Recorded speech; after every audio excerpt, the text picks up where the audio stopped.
Hello dear students, Gayatri विद्या मंदिर उच्च माध्यमिक विद्यालय सांचौर जिला जालौर के इस YouTube चैनल पर आप सभी का एक बार फिर से स्वागत है।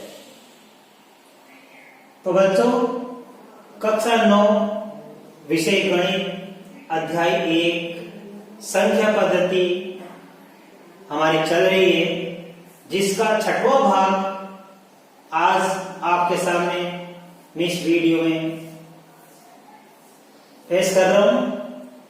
उदाहरण नंबर 5 आज हम अध्ययन करेंगे। उदाहरण नंबर 5 10/3 7/8 और 1/7 के दशमलव प्रसार ज्ञात कीजिए। यहाँ पे पेन क्लास में भी आएगा, पर इसको जरा ध्यान से समझना, बड़ी सरल चीज है। दशमलव प्रसार का मतलब है किसी संख्या में जब हम भाग देते हैं, भाग पूरा नहीं जाता है तो हम दशमलव लगा के शून्य उतारते हैं, फिर भाग की क्रिया को आगे हल करते हैं। तो जो भागफल में प्राप्त होता है वो दशमलव प्रसार कहलाता है। अब जैसे देखो, इसका पहला सवाल 10/3, ठीक है। इसका मतलब है कि हमें 10 में 3 का भाग देना है, और भाग देना आपको आता है। देखिए कैसे देते हैं।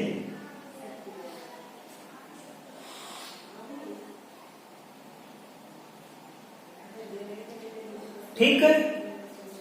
अब 10 में हम 3 का भाग देंगे तो 10 में 3 का भाग 3 बार जाता है। 3 दिए 9। 10 में 3 का भाग 3 बार गया तो 3 को 3 से गुणा करेंगे 9, और बच गया कितना 1।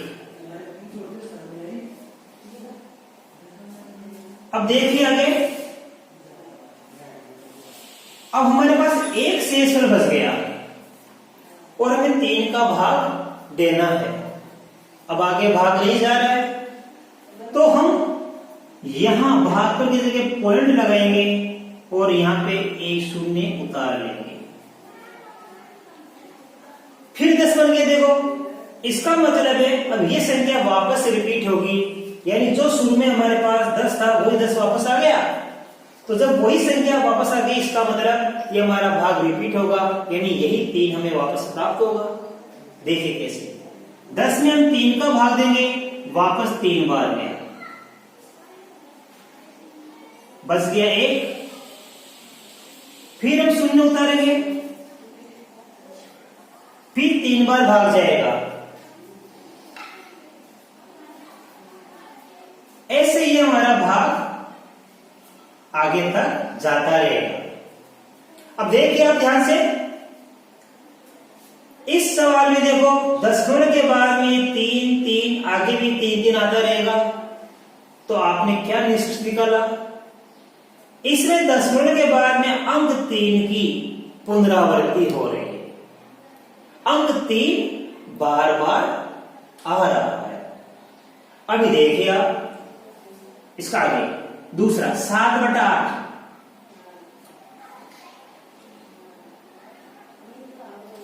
अब हमें 7 में 8 का भाग देना है। देखिए 8 का भाग हम 7 में देंगे। 7 तो छोटी संख्या 8 बड़ी है, भाग नहीं जा रहा। तो देखो हम सबसे पहले यहां 0 लगा के पॉइंट लिखेंगे क्योंकि भाग नहीं जा रहा है। अब पॉइंट लगा के हम शून्य उतारेंगे तो 70 बन जाता है, और 70 में 8 का भाग जाता है। 8 2 7 56, 8 2 1 64, 8 9 72। 72 ज्यादा हो गया, 8 बार गया, 8 2 1 64। अब बच गया पीछे की तरफ बाकी करने पर 6। फिर हम 1 0 उतारेंगे, ये 8 2 7 56, 7 बार गया, फिर 4 बच गया, फिर एक शून्य उतारेंगे कि पॉइंट तो एक बार लगाएंगे, बार बार बोलने लगेंगे। 8 पंजे 40 और शेषफल 0। इसमें हमारे पास देखो शेषफल क्या बच रहा है 1। इसमें हमारे पास शेषफल क्या बच रहा है बच्चों 0 बच रहा है। अब देखो इस 1/7 को अपन हल करेंगे। 1/7 तो ध्यानपूर्वक देखना,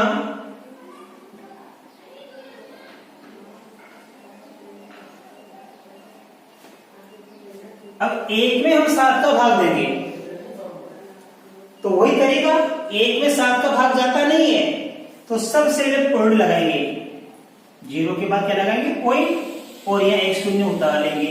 10 में 7 का भाग एक बार जाता है, घटाने पर पीछे बचता 3, फिर 1 शून्य उतारेंगे, ये 4 बार गया तो पीछे कितना बच गया 2, फिर हम शून्य उतारेंगे, ये 7 दूनी 14, पीछे बचेगा 6, फिर शून्य उतारेंगे, 7 8 56, 8 बदलता है, पीछे बचेगा 4, फिर शून्य उतारेंगे, 7 का भाग 5 बार जाएगा, 7 पंजे 35, फिर उतारेंगे, देखो 40 से 35 गया तो 5, 0 उतारेंगे हम। अब 50 से 7 का भाग 7 बार जाता है, 7 7 49, तो पीछे बचेगा कितना 1। अब देखो हमारे पास सबसे पहले हमने 1 में किसका भाग दिया था 7 का, तो शुरू में शेषफल कितना था 1 था, यहां 1 शेषफल था, यहां 3 शेषफल था, यहां 2 शेषफल, यहां 6 शेषफल, यहां 4 शेषफल, यहां 5 शेषफल और यहां 1। ये 1 वापस आ गया, इसका मतलब अब हम आगे भाग देंगे तो वापस यही संख्या प्राप्त होती जाएगी, 1 4 2 8 5 7, यही संख्या बार बार रिपीट होती रहेगी, ये संख्या हमको बार बार रिपीट होती रहेगी। अब देखो हमने तीनों का भाग दे दिया,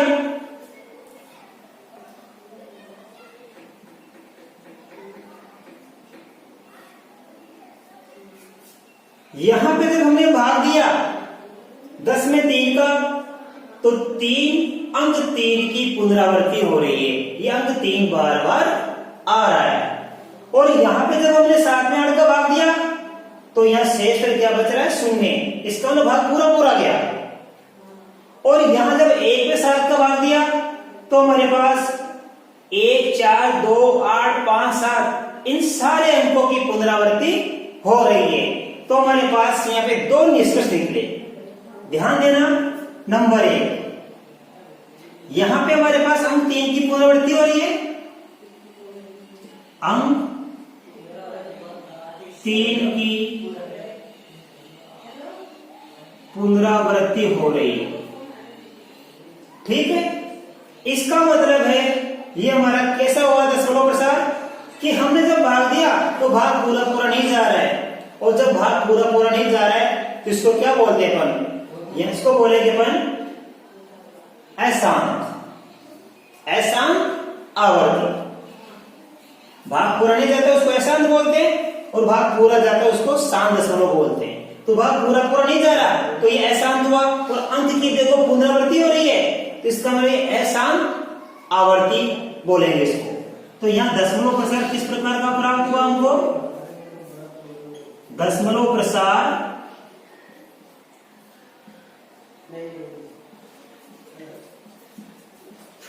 अशांत आवर्ती के रूप में हमको प्राप्त हुआ।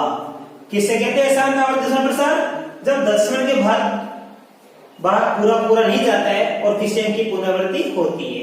अब यहाँ पे देखो हमारे पास दशमलव के बाद भाग पूरा चला गया, शेषफल क्या बच गया 0, तो शेषफल से 0 बचता है, भाग पूरा जाता है, तो इस प्रकार के भाग के दशमलव प्रसार हम क्या कहते हैं, शांत दशमलव प्रसार।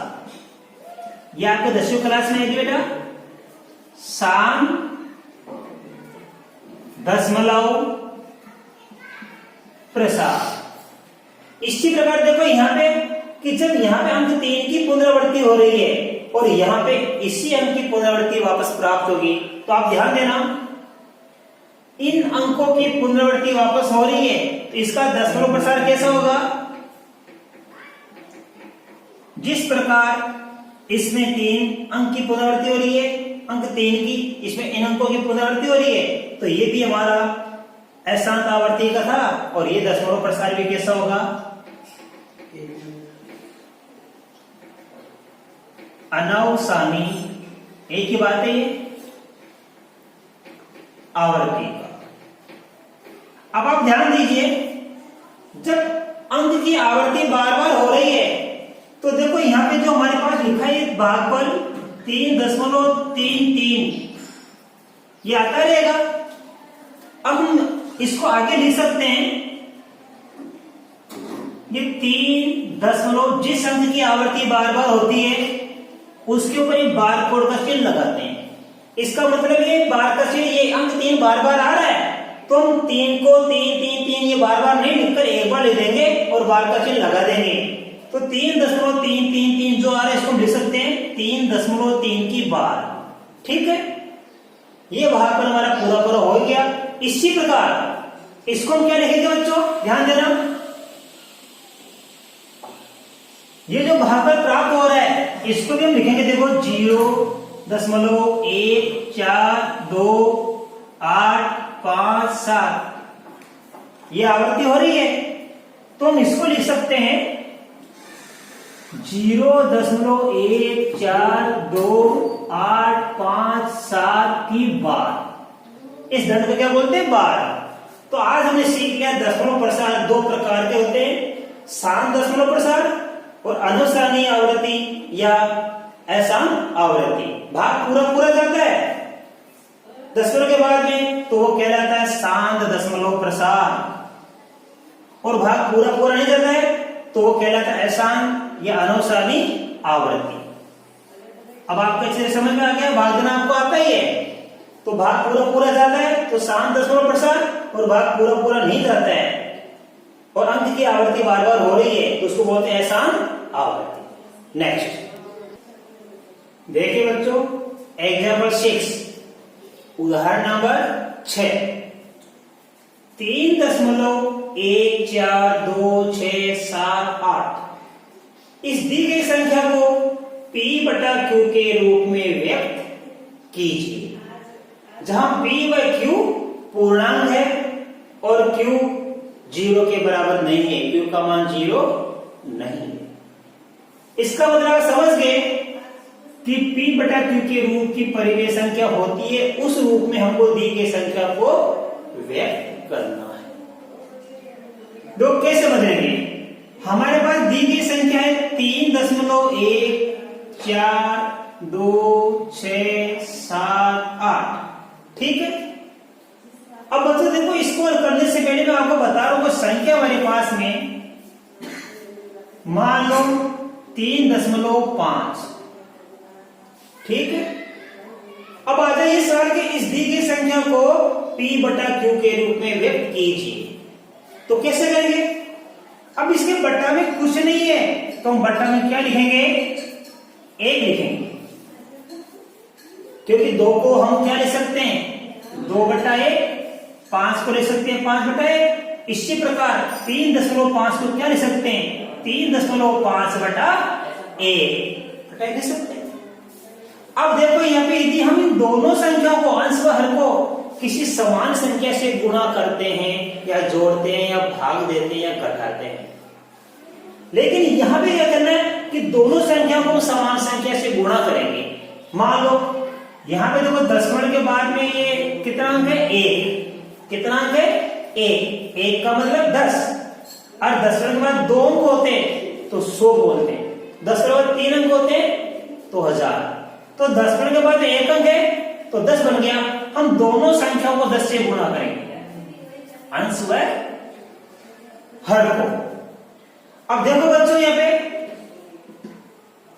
ये 3.5 का 10 से गुणा करेंगे हम,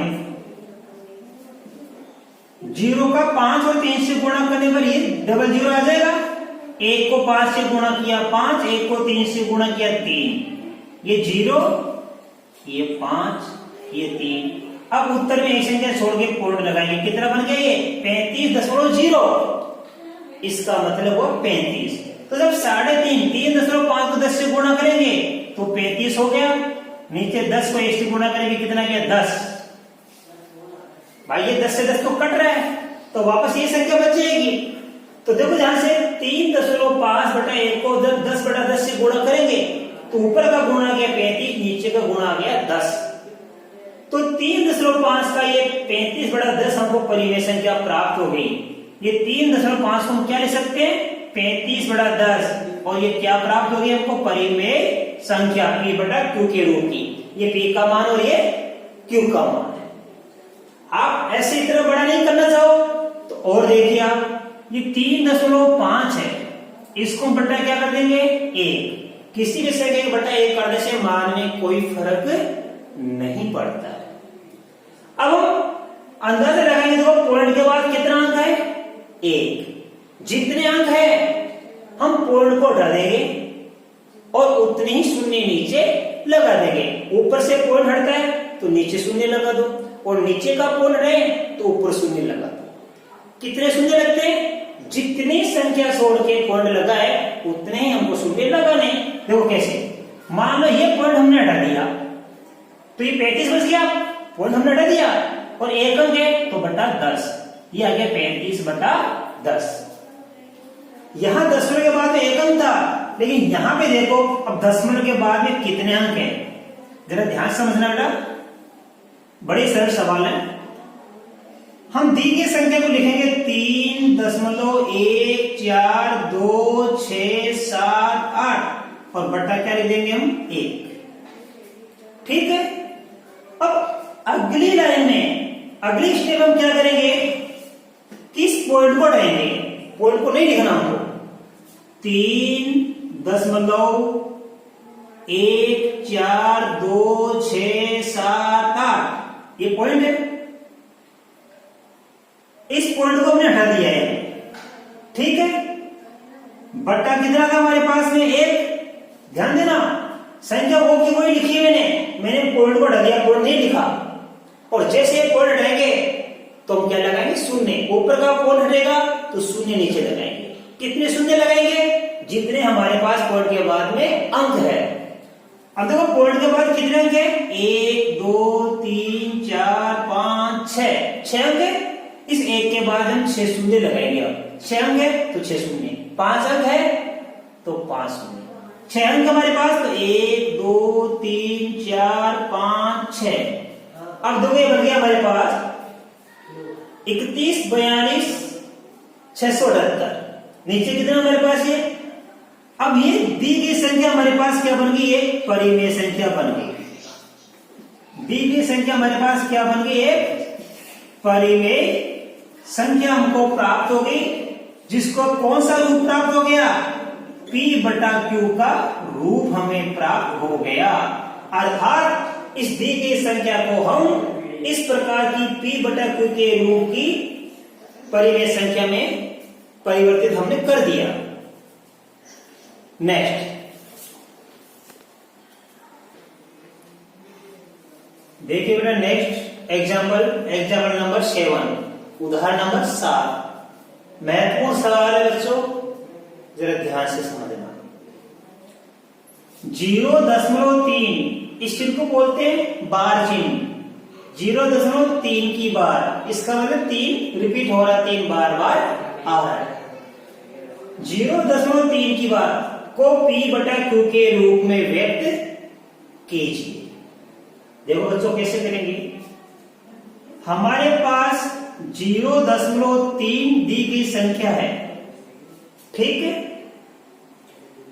अब इस 0.3 की बार को हम क्या लिख सकते हैं 0.333 ऐसे लिखिए, चलती रही।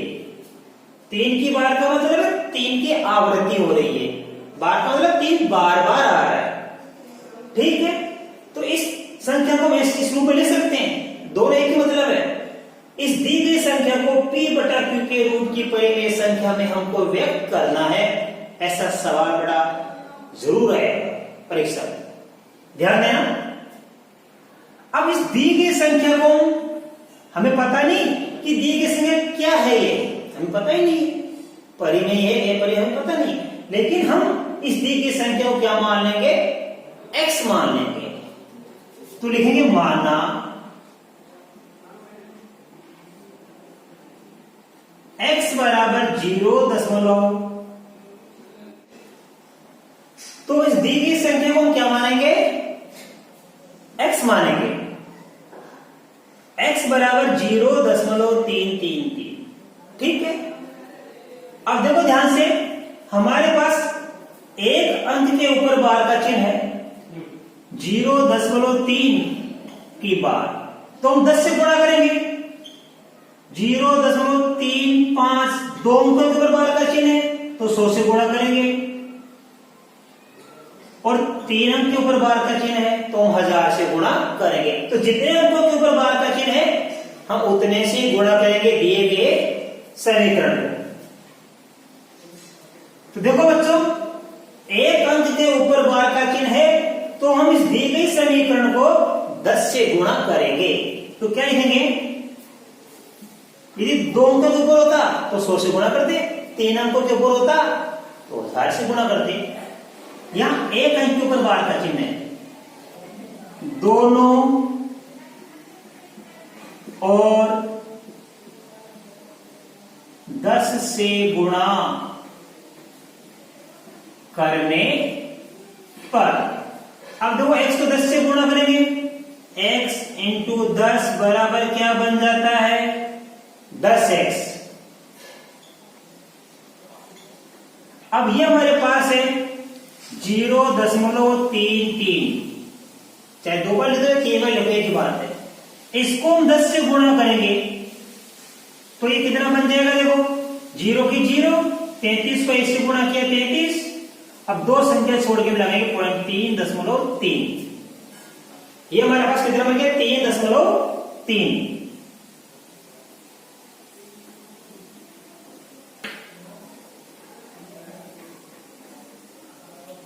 ये आ गया हमारे पास 3.3, एक अंक हमने क्या कर लिया।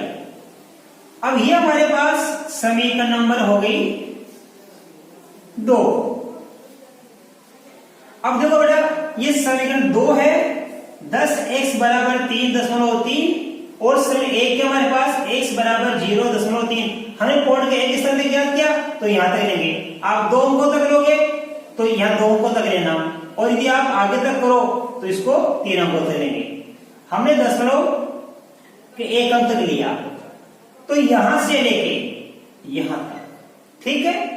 अब समीकरण 2 में से हम समीकरण 1 को घटाएंगे, समीकरण 2 में से 1 को घटाएंगे, समीकरण 2 से